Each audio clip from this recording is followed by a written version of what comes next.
Bonjour à tous. Alors aujourd'hui, on va brièvement évoquer les 4 principes ou conditions d'un coaching universitaire réussi. La première, c'est la compétence. Il faut que votre coach soit compétent dans la matière cible. Il s'agit des mathématiques, de la médecine, des statistiques, du droit. Il faut évidemment une compétence dans les principales matières qui sont l'objet de votre prochaine session d'examen. 1. Compétence. 2. Il faut un plan.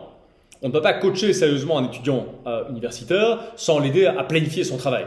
Donc est-ce qu'on étudie tout maintenant, tous les cours de front, ou bien une partie maintenant, une partie pendant ce qu'on appelle, en Belgique en tout cas, le blocus. Donc des questions d'organisation, de planification. Pas nécessairement aller trop dans le détail, mais avoir une visibilité d'ensemble, un plan de travail pour le quadrimestre.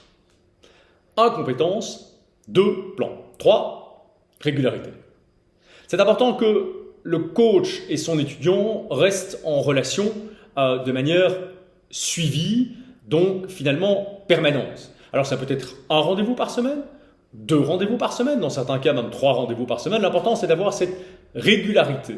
Donc que l'étudiant sache qu'il aura le contact, donc aussi d'une certaine façon des comptes à rendre à son coach, et que celui-ci soit mis en situation de surveiller, de superviser, je dirais, l'avancement du travail de l'étudiant. Compétence, plan, régularité. 4e et dernier principe, c'est celui de l'évaluation.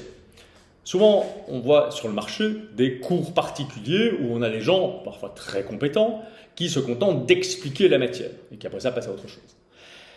Nous considérons qu'un coaching qui se limite à des explications n'est pas suffisant. Il faut toujours évaluer l'étudiant. Exemple, on explique cette semaine 3 chapitres de la matière.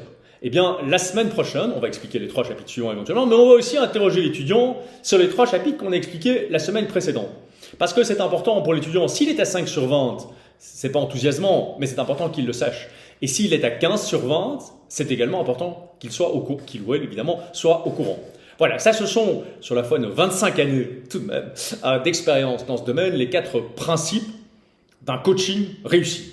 La compétence, le plan, la régularité, les évaluations. À bientôt.